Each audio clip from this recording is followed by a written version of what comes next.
जी अस्सलाम वालेकुम students. Second year computer science के आज की इस वीडियो में हम लोग टॉपिक डिस्कस करेंगे नेटवर्क मॉडल्स एंड लेयर्स वाला। बहुत इंपॉर्टेंट टॉपिक है, लॉन्ग क्वेश्चन कंसिडर होगा। इसके अंदर शॉर्ट क्वेश्चंस भी बहुत सारे हैं, एमसीक्यूज भी बहुत सारे हैं जो कवर हो सकते हैं। आप लोगों ने इसको अच्छे तरीके से समझना है। कोई भी क्वेश्चन, कोई भी क्यूरी हो तो कमेंट सेक्शन के जरिए से ही अपनी क्यूरी, वो जो भी प्रॉब्लम हो उसको रिजोल्व करवा लीजिएगा। ये बहुत इंपॉर्टेंट कॉन्सेप्ट है हमारे लिए। Being a computer science student आपको वैसे भी पता होना चाहिए और एग्जाम के हवाले से तो ये क्वेश्चन है ही इंपॉर्टेंट। ठीक है जी। तो सबसे पहले नेटवर्क मॉडल्स एंड लेयर्स। इसके अंदर जो हम लोगों ने एक्चुअली टॉपिक डिस्कस करना है ना, वो ओएसआई मॉडल है जो यहाँ से शुरू हो रहा है और उसके अंदर ये कुछ लेयर्स हमारे पास। लेकिन पहले आप नेटवर्क मॉडल समझे कि होता क्या है। देखिए, नेटवर्क मॉडल ना कोई ऐसा मॉडल है, एक ऐसा फ्रेमवर्क है जिसके अंदर कुछ नंबर ऑफ स्टेप्स हैं। ठीक है जी। और वो हमें किस तरह से हेल्प करता है, वो हमारी मदद करता है कि हम एक पूरे नेटवर्क की कम्युनिकेशन को समझ सकें कि एक मैसेज दूसरी डिवाइस तक कैसे पहुंचता है, एक पैगाम एक डिवाइस से दूसरी डिवाइस तक कैसे पहुंचता है, कम्युनिकेशन का एक्चुअली फ्लो कैसे होता है, कैसे काम करता है। यानी कि कंप्लीट कम्युनिकेशन को अंडरस्टैंड करने के लिए जो एक नेटवर्क के ऊपर होती है, उसके लिए हम लोग नेटवर्क मॉडल को समझते हैं या नेटवर्क मॉडल को इस्तेमाल करते हैं। नेटवर्क मॉडल बेसिकली जो है वो अपने तमाम स्टेप्स को जब डिवाइड करता है तो उन डिवीजन्स को हम लोग लेयर्स बोलते हैं। जैसे network models explain how data moves from one device to another in an organized way. Network model क्या एक्सप्लेन करता है कि डाटा किस तरह से मूव करता है एक डिवाइस से दूसरी डिवाइस के अंदर ऑर्गेनाइज्ड वे के अंदर, यानी कि स्टेप बाय स्टेप किस तरह से मूव कर रहा है। हर स्टेप का आपको पता होना चाहिए। भाई क्यों पता होना चाहिए? इसकी एक वजह है। देखिए, नेटवर्क मॉडल को डिस्कस करने की या नेटवर्क मॉडल को हम इस्तेमाल जब करते हैं तो उसकी रीजन ये है कि नेटवर्क मॉडल से हमें इस चीज में मदद मिलती है कि अगर कभी नेटवर्क के अंदर कहीं पे कोई इश्यू आता है, कोई भी, लेट्स से ये दो डिवाइसेस हैं, device A and device B. इन्होंने कम्युनिकेट करना है, राउटर पे मैसेज आएगा, आईएसपी में जाएगा, इंटरनेट पे जाएगा, सर्वर्स होते होते ये आपका दोबारा आईएसपी और राउटर एंड देन आपकी डिवाइस बी पे पहुंचेगा। तो अगर मिसाल के तौर पे यहाँ पे कोई इशू आ जाता है, यहाँ पे कोई प्रॉब्लम आता है, यहाँ पे प्रॉब्लम आता है, यहाँ प्रॉब्लम आता है, ये डिवाइस के अंदर प्रॉब्लम आता है, तो ये हमें इस चीज को समझने में और ट्रबल शूट करने में हेल्प करता है। हमें पता चल जाता है ना कि एक्चुअली गलती कहाँ पे है। इसलिए भी हम लोग इन लेयर्स को डिस्कस करते हैं या नेटवर्क मॉडल को इस्तेमाल करते हैं। नेटवर्क मॉडल हमारे पास एक्चुअली दो हैं। These models divide communication into layers. ये हमारी सारी जो कम्युनिकेशन होती है एक कंप्लीट नेटवर्क के अंदर, जो बातचीत होती है, उसको कुछ स्टेप्स के अंदर डिवाइड कर देता है, प्रॉपर फ्रेमवर्क बनाता है, जिसको हम लोग क्या बोलते हैं, एक नेटवर्क मॉडल बोलते हैं। नेटवर्क मॉडल हमारे पास दो हैं। जैसे कि एक जो हमने अपने इस सिलेबस में पढ़ना है, OSI model. OSI stands for open system interconnection. और एक सेकंड मॉडल होता है जिसको टीसीपी आईपी मॉडल कहते हैं। दोनों में डिफरेंस क्या है वो भी अभी आपको बताता हूं। देखें, पहले आप नेटवर्क लेयर्स के बारे में देख लें कि नेटवर्क लेयर्स एक्चुअली क्या होती है। ये जो डिवीजन है ना, ये जो हमने डिवाइड किया स्टेप्स के अंदर, इनको बेसिकली लेयर्स कहते हैं। एक पर्टिकुलर वर्ड होता है ना हर एक टॉपिक के अंदर, हर एक चीज के अंदर, तो यहाँ पे जो टर्म हम इस्तेमाल करते हैं उसको हम लेयर बोलते हैं। Network layers divide the communication process into smaller parts. Each layer has a responsibility, a specific responsibility. तो ये बेसिकली होता है जी नेटवर्क लेयर्स के अंदर कि नेटवर्क लेयर्स जो है ना वो छोटे छोटे स्टेप्स होते हैं, हमारी कम्युनिकेशन को डिवाइड कर दिया जाता है और वो अलग अलग लेयर्स जो है ना उस काम को, उस मैसेज को हैंडल करती हैं। मिसाल के तौर पे आपका पैगाम, सपोज करें यहाँ पर एक डिवाइस पड़ी हुई है, एक डिवाइस यहाँ पड़ी हुई है, तो उनके दरमियान जब कम्युनिकेशन होनी है तो वो प्रोसेस, वो कंप्लीट जो कम्युनिकेशन का प्रोसेस है उसको डिवाइड कर दिया जाएगा, टुकड़ों के अंदर बांट दिया जाएगा। वो अलग अलग लेयर उसको संभालती है, उन टुकड़ों को, उन बेसिकली सेगमेंट्स को। तो ये इसलिए हम लोग क्या कर लेते हैं, इसका एक फ्रेमवर्क बनाते हैं, उसकी डिवीजन्स कर लेते हैं और उन डिवीजन्स को हम क्या नाम दे देते हैं, लेयर्स का। अच्छा, इसमें एक चीज याद रखिएगा कि टीसीपी आईपी मॉडल एक प्रैक्टिकल मॉडल है जो आज के दौर में इस्तेमाल हो रहा है। ऐसा नहीं कि ओएसआई मॉडल इस्तेमाल नहीं होता, लेकिन ओएसआई मॉडल एक कंसेप्चुअल मॉडल है। ये कोई हार्डवेयर, कोई सॉफ्टवेयर, कोई ऐसी चीज नहीं है जो एग्जिस्ट करती है। जस्ट ये आपकी कम्युनिकेशन को समझने का एक तरीका है कि मैसेज एक्चुअली ट्रैवल कैसे करता है, आपकी कम्युनिकेशन नेटवर्क के ऊपर एक्चुअली होती कैसे, हमारा मैसेज एक जगह से दूसरी जगह पर जाता है तो कितनी जगहों से होकर जाता है, उसमें किस किस का एक इंपॉर्टेंट किरदार है, रोल प्ले करती है, कौन कौन सी चीज कैसे किस तरह से, हम ये समझते हैं इसकी मदद से। तो ये जस्ट एक कॉन्सेप्चुअल मॉडल है और ये हम क्यों इस्तेमाल करते हैं, इसी को क्यों इस्तेमाल करते हैं, इसके ऊपर भी अभी हम आते हैं। ये बड़ा इंपॉर्टेंट टॉपिक है, इसको अच्छे से समझना आपने हर चीज को। टीसीपी आईपी मॉडल जो है ये प्रैक्टिकल मॉडल है, यानी कि आज के जितने भी आपके मॉडर्न नेटवर्क्स है ना, ये जितनी भी मॉडर्न नेटवर्किंग है सारी, वो इसी की बेस पे बनाई जाती है with the help of some protocols और तमाम चीजों को इस्तेमाल करके। तो आज टीसीपी आईपी मॉडल को प्रैक्टिकली यूज किया जाता है, यानी कि ये फाउंडेशन है, ये आपकी फाउंडेशन है आज की मॉडर्न नेटवर्किंग की। बट और ये चीज हमने हिस्ट्री ऑफ इंटरनेट में भी पढ़ा था, जब हमने इंटरनेट की हिस्ट्री देखी थी नेटवर्क की, तभी हमने ये बात की थी। लेकिन इसके अलावा एक कॉन्सेप्चुअल मॉडल जो इससे पहले आया, दैट इज ओएसआई मॉडल। अब ओएसआई मॉडल क्या है? OSI stands for open system interconnection. ये एक ऐसा मॉडल है जिसको किसने इन्वेंट किया जी? Organisation of international standardisation. अच्छा, ये international organisation of standardisation, sorry, international organisation of standardisation जो है, ये एक कंपनी है जिन्होंने 1984 के अंदर ये वाला मॉडल दिया। अब ये मॉडल क्या था और क्यों दिया गया? देखें, हर कंपनी का, हर ऑर्गेनाइजेशन का एक नेटवर्क था। 10, 15, 50, 25 जितने भी कंप्यूटर्स हुआ करते थे उसके अंदर, हर एक नेटवर्क के अंदर वो जो कम्युनिकेशन होती थी ना, हर नेटवर्क उसके अंदर अपने ही प्रोटोकॉल्स, अपने ही रूल्स उन्होंने डिजाइन किए होते थे। यानी कि आप ये समझ लीजिए कि हर एक की अपनी अपनी लेयर्स थी। जैसे कि अगर मैं इस मॉडल की भी बात करूं तो इसके अंदर हमारे पास 4 लेयर्स हैं। इसके अंदर सिर्फ एप्लीकेशन लेयर है, ट्रांसपोर्ट लेयर होती है, एक इसके अंदर नेटवर्क लेयर होती है, और डाटा लिंक की बजाय वहां पे उसका नाम थोड़ा सा चेंज करके हम उसको लिंक लेयर बोलते हैं। तो ये बेसिकली कनेक्शन के लिए हम इस्तेमाल करते हैं उसमें। यानी कि नंबर ऑफ लेयर्स कितनी है? 4। जबकि ओएसआई मॉडल के अंदर नंबर ऑफ लेयर्स कितनी है? 7 लेयर्स। बात समझ आ गई? तो ये बेसिकली क्या होता है कि हर एक मॉडल का एक अपना पैटर्न हुआ करता था। अब मसला ये था कि अगर कोई एक मॉडल जो कि लेट्स से एक नेटवर्क जो है वो किसी एक मॉडल के जरिए से बना है, दूसरा नेटवर्क दूसरे मॉडल के जरिए से बना है, यानी कि हर एक के रूल एंड रेगुलेशंस नेटवर्क के अलग अलग होते थे। हर मैन्युफैक्चरर जब कोई भी चीज अपनी बनाता था, अपनी डिवाइस बनाता था, वो डिवाइस जब इंटरनेट के ऊपर कम्युनिकेट करती थी तो वो उनका एक पर्टिकुलर मॉडल इस्तेमाल करती थी। दूसरा नेटवर्क, दूसरी डिवाइस जो है वो दूसरे नेटवर्क का प्रोटोकॉल इस्तेमाल करती थी, तो आपस में कम्युनिकेशन नहीं हो पाती थी। उसकी रीजन क्या थी भाई? वहां पर एक्चुअली एक इशू था। उस इशू को हम लोग नाम देते हैं वेंडर या सिस्टम, दोनों नाम आप इस्तेमाल कर सकते हो, वेंडर या सिस्टम इनकम्पैटिबिलिटी। यानी कि वो कंपैटिबल नहीं थे ना। क्यों? उसकी वजह क्या थी? कंपैटिबिलिटी नहीं थी, क्योंकि भाई वो एक अलग प्रोटोकॉल्स को इस्तेमाल कर रहा है, एक डिवाइस दूसरे प्रोटोकॉल्स को इस्तेमाल कर रही है, आपस में रूल्स एंड रेगुलेशंस मैच ही नहीं कर रहे। जैसे मिसाल के तौर पे कंप्यूटर जो आज से सदियों पहले देखा जाए तो हर एक ट्रेडिशन, हर एक जो है इलाके के अंदर उसकी अलग ही तरीकेकार थे। अगर चाइना के अंदर देखा जाए तो उन्होंने अपनी कैलकुलेटिंग डिवाइसेज अपने तौर पर बनाई हुई थी। अगर हम देखें टर्की के अंदर तो वहां पर लोगों ने अपने अलग तरीके से बनाए होते थे। एशिया में और अफ्रीका में और अमेरिका में और हर जगह पे लोगों ने अपने अपने मुताबिक, अपने कोई भी कल्चर से रिलेटेड कोई भी चीज पकड़ ली, उसके मुताबिक उन्होंने कैलकुलेशंस परफॉर्म कर ली।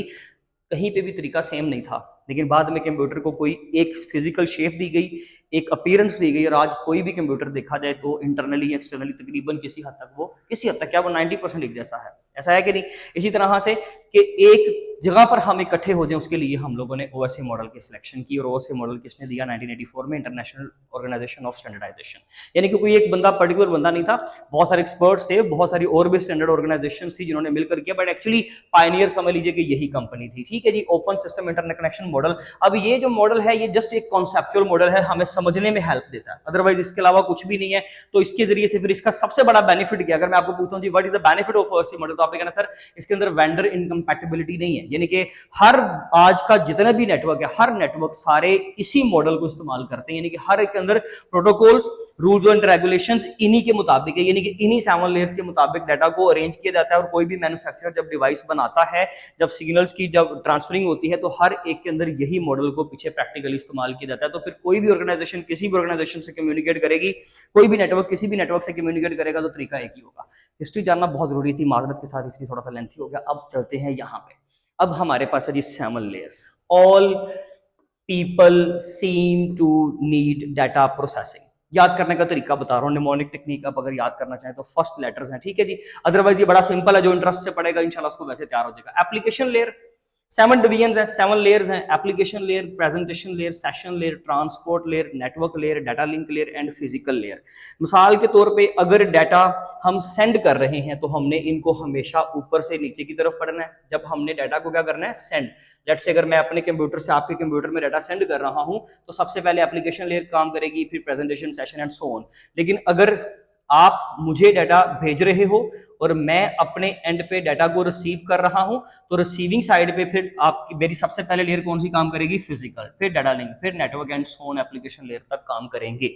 याद रखिएगा, पहली 3 लेयर्स का काम थोड़ा सा सॉफ्टवेयर से रिलेटेड होता है, ठीक है, सॉफ्टवेयर एप्लीकेशन से रिलेटेड। ये होस्ट एप्लीकेशन, होस्ट लेयर्स होती हैं बेसिकली, इसलिए इनको हम लोग सॉफ्टवेयर लेयर्स भी बोलते हैं। या आपने याद रख लेना, सॉफ्टवेयर लेयर्स भी कहा जाता है। जबकि नीचे वाली जो बॉटम 3 लेयर्स हैं ये आपकी फिजिकल लेयर्स होती हैं जो कि आपकी डिवाइसेस से रिलेटेड होती हैं, इसलिए इनको हार्डवेयर लेयर्स भी कहा जाता है। अब एमसीक्यू में डिफरेंट डिफरेंट वर्ड्स वो इस्तेमाल करेगा, तो इसको मीडिया लेयर्स भी कह सकता है, मीडिया लेयर्स, और इसको डाटा लिंक, डाटा लेयर भी कह सकता है। जबकि ये वाली लेयर का सबसे अलग काम होता है, इसने बेसिकली सेगमेंटेशन करनी होती है, ये सेगमेंट लेयर होती है। ये डाटा लेयर है, that is data layer, that is the data layer. ये सेगमेंट लेयर है, ये आपकी जो है वो एक हार्डवेयर की लेयर है, इसलिए मीडिया लेयर कहा जा सकता है, media layer and media layer. ठीक है जी, तीनों नीचे वाली मीडिया लेयर्स हो गई। That is the transport layer, जो कि हार्ट ऑफ ओवरसीइंग मॉडल कहलाती है। सबसे इंपॉर्टेंट, सबसे यूनिक काम भाई देखिए, इसने ऊपर वाली 3 लेयर्स को नीचे वाली 3 लेयर्स के साथ मिलाना है, सबसे बड़ा काम तो इसका यही है। फिर इसने एक एप्लीकेशन, एक डिवाइस से जो पैगाम अब निकला है दूसरी डिवाइस के साथ उसका कनेक्शन बिल्ड करवाना है, वो भी ट्रांसपोर्ट लेयर का काम है। वो मैसेज को जो आगे पहुंचाने का काम है ट्रांसपोर्ट लेयर करती है, इसलिए इसका काम बड़ा यूनिक है, इसलिए इसको हार्ट ऑफ ओएसए मॉडल भी कहा जाता है। ये फिजिकल अपीयरेंस के हवाले से और उनकी शेप के हवाले से हम बात करते हैं। तरतीब आप बदल नहीं सकते, तरतीब यही रहेगी। दोनों फ्लो भी आप पढ़ सकते हो, सेंडिंग साइड का, रिसीविंग साइड का। हमारी बुक में जो है वो रिसीविंग साइड से है, ठीक है जी, कि रिसीविंग साइड से बताएं, इसको एक्सप्लेन करें। तो चले जी, हम रिसीविंग साइड से बात कर लेते हैं। लेकिन अगर एक्चुअली मैं आपको समझाना चाहूँ तो मैं पहले आपको फ्रंट से ऊपर से समझाता हूँ, टॉप लेयर से, देन मैं आपको ये भी एक्सप्लेन कर दूंगा। आप लोगों ने, ये आपकी बुक के मुताबिक सारा कंटेंट था जो अभी तक आपने पढ़ा है, ठीक है जी। अब ये भी आपकी बुक के मुताबिक ही सारा कंटेंट है, लेकिन आप सिर्फ समझने के लिए मेरी मानकर एक बार इसको एप्लीकेशन लेयर से समझो, फिर आपको और भी अच्छा से समझ आएगा। देखिए जी, एप्लीकेशन लेयर सबसे पहली लेयर। अब इसका काम क्या है? जब आपने एक सिंपल मैसेज अपने डिवाइस के अंदर रेडी करना है, मिसाल के तौर पे आप व्हाट्सएप यूज कर लेते हो, ठीक है, आप लोग लेट्स से वहां पे इंस्टा यूज कर रहे हो, या आपने कोई ब्राउजर यूज किया है मिसाल के तौर पे, ठीक है जी। कोई भी एक एप्लीकेशन आपने यूज करके ना एक पैगाम रेडी किया, एक डाटा रेडी किया, ठीक है जी। वो डाटा रेडी करवाना, उस डाटा के अंदर डेस्टिनेशन का मैक और डेस्टिनेशन का आईपी एड्रेस ऐड करवाना, यानी कि उसका एक हेडर बनाना। ये एक लेट्स से अगर कंप्लीट एक डाटा पैकेट है, डाटा है, इस डाटा के ऊपर नीचे तो आपका डाटा है ना, जिसको हम पे लोड बोलते हैं, पे लोड, लेकिन ऊपर हेडर की इंफॉर्मेशन डालती है कौन सी लेयर? Application layer. एप्लीकेशन का लेयर का काम होता है सिर्फ एंड यूजर्स पे, यानी कि या इस डिवाइस के ऊपर या इस डिवाइस के एग्जैक्टली ऊपर जो है काम किसका होता है? एप्लीकेशन लेयर का। दोनों तरफ एक एप्लीकेशन इस्तेमाल हो रही है। अगर मैं आपको व्हाट्सएप पे मैसेज करूंगा तो अपने व्हाट्सएप से ही करूंगा, तो व्हाट्सएप एप्लीकेशन है, मैंने इस्तेमाल की, व्हाट्सएप पे ही आपको वो मैसेज रिसीव होना है। ये काम भी याद रखिएगा। ये बेसिकली क्या है जी? एप्लीकेशन लेयर ने करवाना है। वो जो मैसेज रेडी हुआ है, वो मैसेज जो नजर आ रहा है, उसकी प्रॉपर एक प्रेजेंटेशन है, ऊपर आपका नाम आ रहा है, वो सारा काम कौन करती है? Application layer. एप्लीकेशन लेयर ने मेरा कॉन्टेक्ट करवाना है आपके साथ। अगर मैं ब्राउजर यूज कर रहा हूं तो वहां पे HTTP प्रोटोकॉल है, हाइपर टेक्स्ट ट्रांसफर प्रोटोकॉल है, वो कौन सी लेयर इस्तेमाल करती है? एप्लीकेशन लेयर इस्तेमाल करती है। HTTPs या फिर FTP, file transfer protocol, SMTP, simple mail transfer protocol, इस तरह के बहुत सारे प्रोटोकॉल जो है वो कौन सी लेयर आपकी इस्तेमाल करती है? Application layer. अपने काम को कंप्लीट करने के लिए उसने आगे चीजें डिवाइड की हुई हैं, समझ लीजिए। तो ये बेसिकली तमाम एप्लीकेशन से रिलेटेड और आपके एंड यूजर्स की डिवाइस के अंदर जो लेयर होती है, जो आपके पैगाम को रेडी करती है, that is called as application layer. Application layer ने जब एक पैगाम रेडी करवा दिया ना, तो उसको आगे भेजा जाता है। अब आगे क्या भेजा जाएगा? एक्चुअली नेक्स्ट लेयर के पास डाटा को ट्रांसफर कर दिया जाता है। अब ये अपनी इंफॉर्मेशन ऐड करेगा। ये अपनी इंफॉर्मेशन क्या ऐड करेगा? ये करेगा जी प्रेजेंटेशन लेयर। क्या है प्रेजेंटेशन लेयर ने? ये करना है कि डाटा को वो वाला फॉर्मेट देना है जो रिसीवर रिसीव कर सके। मैं किसी ऐसी जुबान में बात करूं जो आपको समझ ना आए, तो मैं सेंडर हूं, मेरी बात आप तक नहीं पहुंचेगी, आप रिसीवर हो लेकिन आप कम्युनिकेट नहीं कर पा रहे, आप पैगाम को पिक नहीं कर पा रहे, तो यहाँ पे गलत हो जाएगा। इसलिए मेरे दरमियान, हमारे दरमियान एक ट्रांसलेटर काम करेगा, जो कि क्या करेगा? जो मेरी जुबान है उसको आपको समझाएगा, चाहे वो बेशक आपकी जुबान में समझाएगा, वट जैसे भी करे, बट आपको पैगाम कन्वे करेगा, मैसेज कन्वे करेगा। ये काम किस लेयर का होता है? प्रेजेंटेशन लेयर का। मिसाल के तौर पे आपने व्हाट्सएप पे मैसेज भेजा, तो व्हाट्सएप पे मैसेज इनक्रिप्ट होके आना चाहिए, उसका फॉर्मेट तब्दील हो जाना चाहिए। ये सारी जिम्मेदारी प्रेजेंटेशन लेयर की होती है। डाटा को फॉर्मेट देना, कोई भी खास फॉर्मेट देना, तब्दील कर देना, उसका लेआउट बदल देना, इंक्रिप्शन करना। अगर डाटा को सिक्योर करना है तो वो भी प्रेजेंटेशन लेयर ने करना है। अगर आपको लगता है कि डाटा का साइज जरा बड़ा है, उसको थोड़ा छोटा कर लेते हैं, रिड्यूस कर लेते हैं, तो ये भी प्रेजेंटेशन लेयर करती है, यानी कि कंप्रेशन, साइज को रिड्यूस करना। ये सारे काम डाटा के अंदर तब्दीली, डाटा के अंदर बाहर एक तब्दीली लेकर आने का काम, उसका साइज कम कर देने का काम, उसको सिक्योर कर देने का काम, उसका फॉर्मेट, उसका हुलिया बदल देने का काम। मिसाल के तौर पे ये 5 है, ठीक है जी, और ये भी 5 है, लेकिन दोनों के लेआउट डिफरेंट है, मतलब एक ही है, तो डाटा का मतलब तो वही रहेगा, लेकिन उसका हुलिया बदल जाएगा। ठीक है जी, उसके लिए हम लोग कौन सी लेयर इस्तेमाल करते हैं? Presentation layer. यानी कि नेटवर्क आपका कौन सी लेयर इस्तेमाल करता है? Presentation layer. अभी तक चीज आपके मोबाइल के अंदर ही है। नेक्स्ट अब आ जाएगी सेशन लेयर। सेशन लेयर का काम क्या होगा? सेशन बिल्ड करवाना, सेशन को मेंटेन करवाना, सेशन को स्टार्ट करवाना, सेशन को टर्मिनेट करवाना, दो डिवाइसेस के दरमियान में राब्ता बिल्ड करवाना। मिसाल के तौर पे मैं अगर आपको कॉल करूं तो कॉल करूंगा तो जैसे ही कॉल करूंगा तो स्टार्टिंग पे काउंटर शुरू हो जाएगा, 0 second, 1 second, 2 second, 3 second, 4 second, जब तक हम बात करेंगे वो काउंटर चलता रहेगा। वो बेसिकली एक सेशन है। सेशन लेयर जो है वो प्राइमरीली जरूरी नहीं है कि आपने इसको लाजमी तौर पर डालना है, इसके अंदर इंसर्ट करना है पूरे फ्रेमवर्क के अंदर। अक्सर ये सेशन लेयर का काम प्रेजेंटेशन या ट्रांसपोर्ट लेयर जो बाकी की लेयर होती है ना, नेबर लेयर्स, वो भी निपटा लेती हैं, लेकिन फिर भी एक्चुअली ओएसए लेयर के अंदर, क्योंकि ओएसए मॉडल के अंदर 7 लेयर्स थी, इसलिए हम लोग इसको सेशन लेयर को कंसीडर करते हैं ऑब्वियसली। अब इसका काम क्या है? जस्ट सेशंस बनवाना, राबते करवाना। जैसे हम लाइव कॉल पे आते हैं, लेट्स से मैं लाइव आता हूं यूट्यूब पे, तो वो जो काउंटर स्टार्ट होगा ना, जब तक हम राबते में रहेंगे, वो जो कनेक्शन बिल्ड हो गया दो एप्लीकेशंस का, उसको मैनेज करना, टाइम मैनेज करना, काउंटिंग करना कि कितनी देर कॉल हुई, कॉल समरी में वो टाइम बताना, वो टाइम, वो डेट बताना, ये सारा काम किसका होता है? सेशन लेयर का होता है। नेक्स्ट आती है transport layer, the most important layer. इस लेयर ने क्या करना है जी? एरर रिकवरी का काम, फ्लो कंट्रोल एंड सेगमेंटेशन। आपकी बुक में यही 3 वर्ड्स लिखे हैं, यही इंपॉर्टेंट है सबसे पहले। देखिए जी, सबसे पहले तो इसका आप काम समझे, सबसे इंपॉर्टेंट काम जो है सेगमेंटेशन इस लेयर का। इसने क्या करना है? सेगमेंटेशन का क्या मतलब है? आपके बड़े सारे डाटा को, ये डाटा है जो कि आपका वेव की सूरत में भी हो सकता है, बिट्स की सूरत में भी हो सकता है। इसने क्या करना है? उस डाटा के सेगमेंट्स बना देने हैं। ये सेगमेंट अलग कर दिया, ये सेगमेंट उसने अलहदा कर दिया मिसाल के तौर पे, ठीक है जी। इसके अलावा आगे भी एक सेगमेंट था, उसको अलहदा कर दिया। ये तमाम उसने 3 सेगमेंट्स आपके डाटा के बना दिए। ये दरमियान वाला स्किप नहीं होगा, वैसे मैंने इसको ऐसे कर दिया। लेट्स से आपका ऊपर डाटा आ रहा था, उसको 3 हिस्सों में बांट दिया, सेगमेंटेशन होगी। जब आपके एक बड़े मैसेज को छोटे छोटे पार्ट्स में डिवाइड कर दिया जाएगा, that will be called as, that process is called as segmentation. Flow control, flow control का मतलब ये है कि अगर लेट्स से रिसीवर, सेंडर ए ने बहुत सारा डाटा भेज दिया जो कि रिसीवर इतनी जल्दी रिसीव नहीं कर सकता, वो ओवरवेलम हो जाएगा, वो वहां पर परेशान हो जाएगा, उससे डाटा रिसीव ही नहीं किया जाएगा। यानी कि एक चीज की कैपेसिटी नहीं है। मैं बहुत तेजी से बात कर रहा हूं और आगे मेरे सामने एक बच्चा है 4 साल का, 5 साल का, तो वो मेरी बात को समझ नहीं पाएगा। आप लोग समझ रहे हो? तो ये सेंडर और रिसीवर का समझ लीजिए लेवल 1 है। मैं जिस लेवल पे बात कर रहा हूं आप उसको अंडरस्टैंड करोगे, क्योंकि आप सेकंड ईयर के स्टूडेंट हो, आप लोग सीनियर हो, ठीक है, तो आपको इस बात की समझ आ जाएगी। बट अगर एक 9th का बच्चा बैठा हो, 7th का बच्चा बैठा हो, तो यही वैसे ही मॉडल समझाने का, पढ़ाने का तरीका थोड़ा डिफरेंट हो जाएगा। बात समझ रहे हैं? तो ये होता है कि जब हम लोग फ्लो कंट्रोल की बात करते हैं, तो ये भी कौन करती है? Transport layer. Error recovery, error find out करना या एरर को रिकवर करना, ये भी किसका काम होता है? ट्रांसपोर्ट लेयर का। इसने आपकी डिवाइस की जो एप्लीकेशन है, जैसे लेट्स से व्हाट्सएप है, इंस्टा है, या कोई भी एप्लीकेशन है, आपकी उस प्रोसेस से, आपकी उस एप्लीकेशन से लेकर दूसरे यूजर के एप्लीकेशन तक जो कनेक्शन बिल्ड करवाना है, जो पैगाम को भिजवाना है, सर्वर और क्लाइंट का राब्ता करवाना है, कौन सी लेयर करती है? Transport layer. आपका पैगाम समझ लीजिए एक सेशन बन गया, इंक्रिप्शन हो गई, कंप्रेशन हो गई, मैसेज रेडी हो गया, सबने अपना अपना काम कर दिया। अब ट्रांसपोर्ट लेयर ने वो चीज कहा किसको भेजनी है? आपके राउटर पे आनी है। वो चीज कैसे? क्योंकि वो किसके ऊपर आ जाएगी? ट्रांसपोर्ट लेयर से होकर नेटवर्क लेयर पे। नेटवर्क पे जब डाटा आपका आएगा ना, अब डाटा आपका 4 लेयर्स ने हैंडल कर लिया, अपना अपना रोल प्ले कर दिया। अब डाटा आपका किसके ऊपर आ जाएगा? राउटर के ऊपर। अब क्या होगा?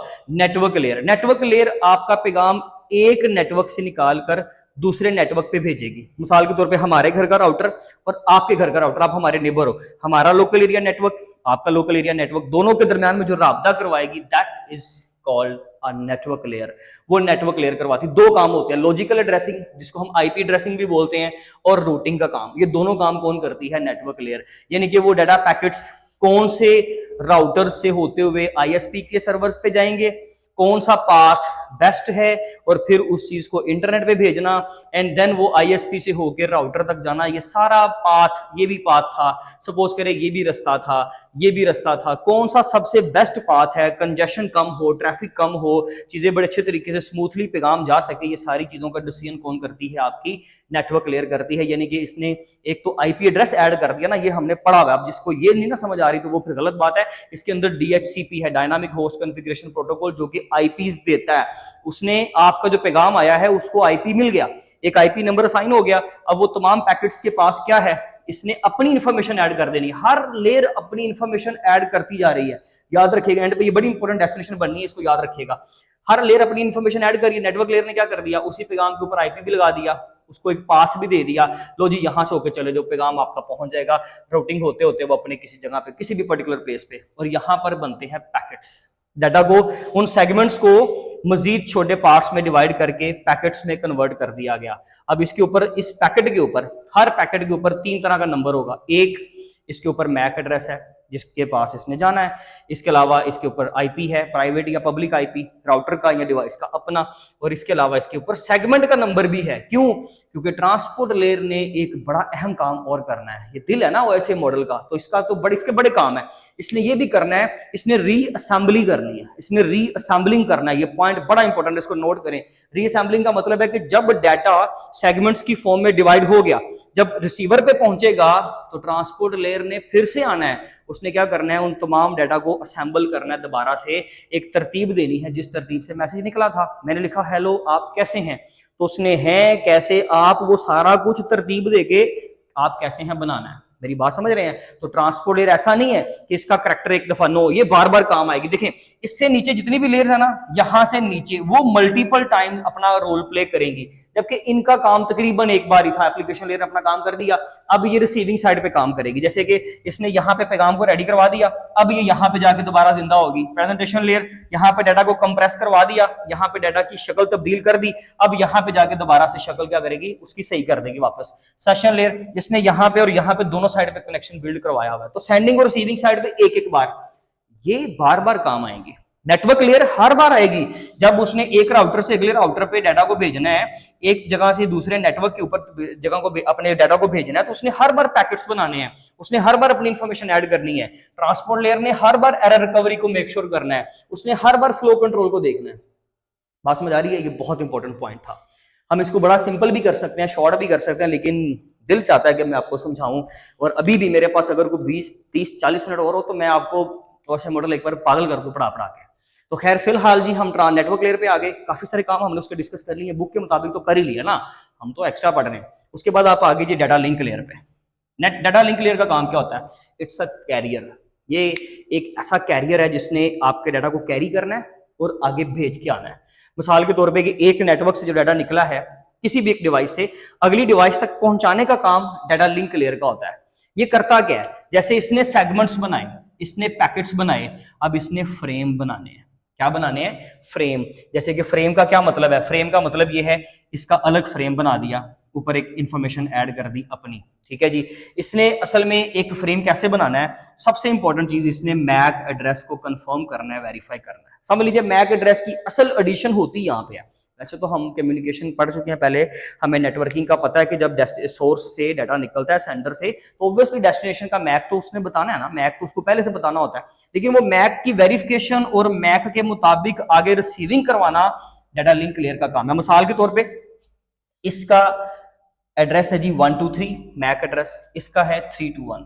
जब इसने पैगाम भेजा तो इसने कहा कि भाई मैं पैगाम भेज रही हूँ 321 को, तो ये चीज मेक श्योर करना है। यहां पे किसने श्योर करनी, मेक श्योर करनी है? आपने पढ़े हुए हैं स्विचेस ने मेक श्योर करना है कि भाई इसके अंदर जो स्विच लगा हुआ है कि यहाँ पर एक मैक ये भी पड़ा हुआ है, एक मैक ये भी, एक मैक ये, एक 321 है, एक 111 है, एक 222 है, यानी कि एक घर के अंदर 3 डिवाइसेस हैं। तो उसने मेक श्योर करना है कि मैंने 321 को ही डाटा भेजना है। क्यों? क्योंकि मुझे 321 को डाटा देने को कहा गया है। वो जो मैक एड्रेस की वेरिफिकेशन और उसको मिलाकर मैच करके डाटा भेजने का काम है, that is called data link layer. ये काम कौन करती है? Data link layer. उस लेयर को डाटा लिंक लेयर बोलते हैं। अच्छा मेरी बात याद रखिएगा, ये इसने जो बनाया ना, ये जो मैक ऐड किया है, इसको फ्रेम कहते हैं, ठीक है जी। अब ये सेगमेंट एक बड़ा यूनिट है, पैकेट्स उसको भी मजीद डिवाइड कर दिया और उन पैकेट्स को अलग अलग करना, वो और उसके ऊपर अपना इंफॉर्मेशन ऐड करना डाटा लिंक लेयर का काम होता है। डाटा लिंक लेयर ना मजीद 2 तरह की होती है, मतलब इसके अंदर फर्दर 2 पार्ट्स हैं। मैं अगर इसको डिवाइड करूं, एक अपर डाटा लिंक लेयर और एक लोअर डाटा लिंक लेयर। अपर डाटा लिंक लेयर होती है जिसमें एलएलसी आ जाता है। ये बेसिकली क्या करता है कि जिसके अंदर हमने सिर्फ ये देखना है कि हमारा डाटा कंट्रोल कैसे होगा, डाटा को हमने हैंडल कैसे करना है। जबकि नीचे आ जाता है आपका मैक एड्रेस, यानी कि मीडिया एक्सेस कंट्रोल। इसका काम क्या होता है? एलएलसी और मैक। अब इसने क्या करना है? मैक एड्रेस ने, क्योंकि ये एड्रेस होगा ही तो वो आगे फर्दर लोकल लेवल पर, लोकल एरिया नेटवर्क के अंदर आपका पैगाम सही डिवाइस को मिलेगा, वरना नहीं मिलेगा। दूसरा काम इसका होता है जी एरर डिटेक्शन, एरर करेक्शन। अगर कहीं पे भी मैसेज भेजते हुए, पैगाम को भेजते हुए कहीं पे गड़बड़ हो गई है, कहीं पे गलती हो गई है, तो उसको वेरीफाई करता है। ये टेक्निक्स इस्तेमाल करता है चेक सम, थोड़ा डीप हो जाएगा, इसको बेशक ना करें आप। और ये एक होता है CRC। ये 2-3 टेक्निक्स होती हैं जो इस्तेमाल करता है डाटा लिंक लेयर, किस लिए? ये वेरीफाई करने के लिए कि पैगाम सही जा रहा है, गलती तो नहीं हो रही। पैगाम सही का मतलब है कि जो बिट्स पीछे से आए हैं क्या यहाँ तक वही बिट्स है ना, कहीं अल्टर तो नहीं हो गए, कहीं टकरा कर एक 1 था 0 बन गया, 0 था 1 बन गया, 5 1 थे वो 5 0 में बदल गया, तो डाटा तो बदल गया, तब्दील हो गया, वो तो सही पैगाम पहुंचेगा ही नहीं। तो ये चीज मेक श्योर करना भी डाटा लिंक लेयर का ही काम होता है, साथ में मैक एड्रेस का काम सारा। ठीक है जी। अच्छा, इसके अलावा ट्रांसपोर्ट लेयर का भी ये काम होता है, एरर रिकवरी का काम ये भी करती है। दोनों लेयर्स का ही काम होता है, लेकिन दोनों का लेवल जरा डिफरेंट डिफरेंट है ना। वो अलग जगह पे देख रही है, ये अलग जगह पे देख रही है। अब ट्रांसपोर्ट लेयर में ना एक चीज और भी याद रखेगा कि ट्रांसपोर्ट लेयर में हम एक चीज और भी देखते हैं कि ट्रांसपोर्ट लेयर यूडीपी और टीसीपी पे भी काम करता है। यानी कि सेगमेंट जो होते हैं ना वो 2 तरह के होते हैं। बड़ा कॉन्सेप्चुअल सवाल है, इतना डीप लेवल पे मुझे नहीं लगता एग्जामिनर जाएगा, बट फिर भी सेगमेंट 2 तरह का होता है, टीसीपी सेगमेंट या यूडीपी। टीसीपी यानी कि ट्रांसमिशन कंट्रोल प्रोटोकॉल, यूडीपी यानी कि यूजर डाटाग्राम प्रोटोकॉल। इसके अंदर पैकेट्स होते हैं, इसके अंदर डाटाग्राम्स होते हैं। सेगमेंट्स यानी कि आप समझ लीजिए कि टीसीपी के अंदर छोटे छोटे सेगमेंट्स होते हैं और यूडीपी के अंदर डाटाग्राम्स होते हैं। अब ये होता है जैसे आप व्हाट्सएप यूज करते हो, तो मैं अगर आपको पैगाम भेजूं, मैसेज भेजूं, और अगर ब्लू टिक हो गया तो मुझे समझ आ जाएगी ना कि आपको पैगाम मिल गया है। लेकिन अगर यही चीज हम ईमेल पर आ जाए या सिम के मैसेज पर आ जाए, तो जब आप मैं आपको सिम पे मैसेज करूंगा तो मुझे ठीक है मेरी तरफ से मैसेज सेंड हो गया, लेकिन 100% श्योर नहीं हूं कि आपको पैगाम मिला कि नहीं मिला। इसी तरह से जब मैं आपको ईमेल करूंगा तो मेरे सर्वर से, मेरे कंप्यूटर से पैगाम निकल गया, लेकिन हम श्योर नहीं होते कि वो पैगाम आपको मिलेगा या आपने पढ़ लिया। तो इसका मतलब है कि जो उसकी रिसीविंग है ना, हम उसको लेके मेक श्योर नहीं होते, हम उसको लेके हम 100% श्योर नहीं होते कि यार हमारा काम हो गया, हमारा पैगाम चला गया। ये चीज बेसिकली जो है ना टीसीपी और यूडीपी में डिफरेंस क्रिएट करती है। टीसीपी जो है वो रिलायबल कनेक्शन है, बहुत रिलायबल, लेकिन स्पीड में स्लो होता है। यूडीपी होता बड़ा फास्ट है, फौरन से काम कर देता है, लेकिन इसमें ना रिलायबिलिटी नहीं होती। आप ये नहीं कह सकते कि पैगाम गया है कि नहीं गया, गड़बड़ हो सकती है। तो ये याद रखिएगा कि ट्रांसपोर्ट लेयर का ये भी काम है, एक और हमने ऐड कर दिया। ठीक है जी। अच्छा, इसके अलावा आ गई फिजिकल लेयर। जब डाटा लिंक लेयर ने कनेक्शन बिल्ड करवा दिए सारे, आगे पैगाम भेज रही है, ठीक है। अब जब आगे पैगाम जाना है ना, तो डेफिनेटली किसी एक डिवाइस से निकलना है, दूसरी पे जाना है, इससे निकलकर इस पे जाएगा या इससे निकलकर इस पे जाएगा। कोई भी 2 डिवाइसेस से के दरमियान जब डाटा आपस में ट्रांसफर होगा तो एक डिवाइस से निकलेगा ना, छोड़ेगा उसको। अब वो जो 2 डिवाइसेस हैं वो हो सकता है कि दोनों केबल के जरिए से जुड़ी हो सकता है कि वो दोनों डिवाइसेस सिग्नल्स के जरिए से जुड़ी हों। अगर केबल है तो वो केबल कोएक्सियल केबल भी हो सकती है, इथरनेट की केबल भी हो सकती है, फाइबर ऑप्टिक भी हो सकती है। अब यहां पर फिजिकल लेयर आती है, जहां पे फिजिकल मीडियम की बारी आती है। मीडियम वायरलेस भी मीडियम है। अगर सिग्नल्स के जरिए से डाटा जाना है तो उसने क्या कर देना, रेडियो वेव्स में कन्वर्ट कर देना आपके सारे डाटा को। बाइनरी डाटा 0-1 का जो डाटा था, इस डिवाइस को देने के लिए जब उसको ट्रैवल करना है यहाँ रास्ते में, तो भाई वो 0-1 हवा में नहीं तैरते, वो क्या करेंगे, उसको वेव्स में, रेडियो वेव्स में कन्वर्ट कर देगा। कौन? Physical layer. अगर मिसाल के तौर पे केबल लगी हुई है तो ठीक है, फिर वो इलेक्ट्रिकल सिग्नल्स की फॉर्म में जाएगा, या फिर वो अगर लेट्स से फाइबर ऑप्टिक है तो लाइट पल्स की फॉर्म में जाएगा, बट वो ट्रैवल तो करेगा। वो जो ट्रैवलिंग का काम है, वो जो फिजिकल गैजेट्स का काम है सारा, वो कौन करती है? Physical layer. सिंपल सी बात थी, ये एक फ्लो है। अगर उल्टा पढ़ेंगे तो भाई सबसे पहले आती है फिजिकल लेयर। आपको पैगाम मिला, आपने लेट्स से रिसीव किया ना, रिसीविंग साइड पे आप आ गए हो, तो वो जो रिसीविंग हुई है, आपके वो पहले बिट्स थे, यानी कि वेव्स थी, सॉरी, ठीक है जी, वो वेव्स थी या सिग्नल्स थे, वो चीज बिट्स में कन्वर्ट हुई। और ये काम कहाँ पे होता है? फिजिकल लेयर में। कनेक्टर्स हैं, जैसे आपका लेट्स से कनेक्टर के अलावा आप वोल्टेज लेवल देख लो, फिर इसके अलावा हमारे पास जो है ट्रांसमिशन मीडियम्स हैं, जितनी भी तरह के मीडियम है, केबल वगैरह, ये सारे फिजिकल लेयर का हिस्सा होते हैं। यानी कि फिजिकल लेयर समझ लीजिए इन केबल्स के ऊपर होती है। मैं आपको ये समझाने की कोशिश कर रहा हूँ। जो डाटा लिंक लेयर होती है, डाटा लिंक लेयर बेसिकली क्या करती है जी, देन वो फिजिकल जो बिट्स होते हैं उनको किसमें कन्वर्ट करेगी? वो मैक एड्रेस देखकर तो सही वाली डिवाइस को जो है वो ट्रांसफर कर देगी। कौन? Data link layer. Data link layer दोनों डिवाइसेस के दरमियान में एग्जिस्ट करती है ना, क्योंकि उसने आपके सर्वर पे होना है मौजूद और उसने आपके लोकल नेटवर्क के अंदर वो चीजें पहुंचानी है। ये किसके ऊपर होता है? स्विच के ऊपर। आपको कोई पूछे कि डाटा लिंक लेयर का मुझे बताएं होती कहां पे है? स्विचेस के ऊपर, ठीक है जी, ब्रिजेस के ऊपर, स्विचेस के ऊपर, नेटवर्किंग डिवाइसेस के ऊपर। आसान लफ्जों में नेटवर्क लेयर कहां होती है? राउटर के ऊपर, क्योंकि इसका काम ही आईपी से रिलेटेड और वो हमने हमेशा पढ़ा है। इसके अलावा ट्रांसपोर्ट लेयर कहां होती है? ट्रांसपोर्ट लेयर तो हर जगह ही होती है, तो बड़ी इंपॉर्टेंट है। फिर इसके अलावा सेशन लेयर, तो वो डिवाइसेस के दरमियान जस्ट कनेक्शन बिल्ड कर रही है। तो क्या होता है कि डाटा लिंक लेयर जब वो बना देगी आपके मैक एड्रेस के मुताबिक फ्रेम्स बना दिए, वो फ्रेम्स को फिर आगे डीकोड करेगा नेटवर्क। वो एक जगह से पैगाम को दूसरी जगह पे भेजेगा, ठीक है जी, एक नेटवर्क का दूसरे नेटवर्क के साथ राब्ता करवाएगा। And then transport layer error recovery का काम करेगा, फ्लो कंट्रोल भी देखेगा दोनों के दरमियान में, और उन्हीं पैकेट्स को और बड़ा कर देगा। पैकेट्स को खोलेगा, 3 पैकेट्स खोले, सेगमेंट नंबर तो है ही, सेगमेंट अलग कर दिया, ये सेगमेंट अलहदा कर दिया, ये सेगमेंट अलहदा कर दिया। नेक्स्ट उसने ऊपर भेज दिया transport layer and then session layer ने क्या किया, कनेक्शन बिल्ड किया हुआ है। कनेक्शन जब बिल्ड हो गया तो उसके बाद प्रेजेंटेशन लेयर ने जिस हालत में डाटा गया था उसी हालत में ज़ाहिर आपको रिसीव होगा ना। तो अगर किसी ने आपको हेलो भेजा है उर्दू में लिख के तो आपको हेलो उर्दू में ही मिलना है। तो वो काम किसने करना है, प्रेजेंटेशन लेयर ने। और एप्लीकेशन, आपकी एप्लीकेशन ने आपको वो पैगाम दिखा देना है। आप यहां से पढ़ लें या यहां से पढ़ लें, बात एक ही है। ये जो इन्फॉर्मेशन ऐड होती जा रही थी, पॉइंट नोट करें, इसको इनकैप्सुलेशन कहते हैं। इनकैप्सुलेशन, जब आपकी इंफॉर्मेशन हर बार ऐड होती है, हर लेयर अपनी इंफॉर्मेशन ऐड कर रही है और जब यही चीज वापस जाएगी, ठीक है, यानी कि जब दोबारा से चीजें डी कोड होकर वापस खुलती जाएंगी, दैट इज कॉल्ड एज डीकैप्सुलेशन। यानी कि उन चीजों को अब आपने ओपन करना। इनकैप्सुलेट का मतलब है चीजों को पैक करना। जैसे कैप्सूल नहीं होता, उसके अंदर ग्रेन्स होते हैं, पाउडर होता है, तो उसको बंद किया होता है तो वो इनकैप्सुलेशन है, और अगर उसको खोल देंगे तो डीकैप्सुलेशन है। That was the process actually. ठीक है जी, उम्मीद करता हूँ कि आपको समझ आई होगी। बहुत सारा रश पड़ गया यहाँ पे। आप इसका पहले तो स्क्रीनशॉट लें, फिर मैं आपको क्वेश्चनिंग के बारे में बताता हूँ। कोई भी सिंपल डेफिनेशन आ सकती है, तो बहुत टफ टॉपिक नहीं है, लेकिन ये कि ये समझने के लिए बड़ा इंपॉर्टेंट था। आपको पूरा फ्लो बताया मैंने, उम्मीद करता हूँ कि समझ आया होगा। प्लीज़ बता दीजिएगा कमेंट सेक्शन के जरिए से, बता दिया करें ज़रा।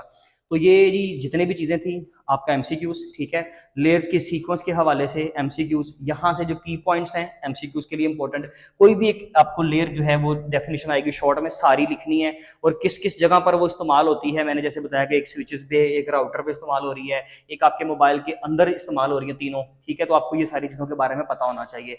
अगर ओवरऑल लॉन्ग आए तो यहाँ से भी आ सकता है, वरना यहां से आएगा, ज्यादा चांस होगा ये यहां से आएगा। वेंडर सिस्टम इनकम्पैटिबिलिटी क्या है ये याद रखिएगा। ओवरऑल जितने भी पॉइंट्स बताए हैं आप देखिए, इसका स्क्रीनशॉट लें। अगर आपका कोई सवाल हो तो वो पूछ लीजिएगा। बाकी इंशाल्लाह हम नेक्स्ट वीडियो में मिलेंगे, तब तक अपना ख्याल रखें। थैंक यू सो मच, अल्लाह हाफिज़।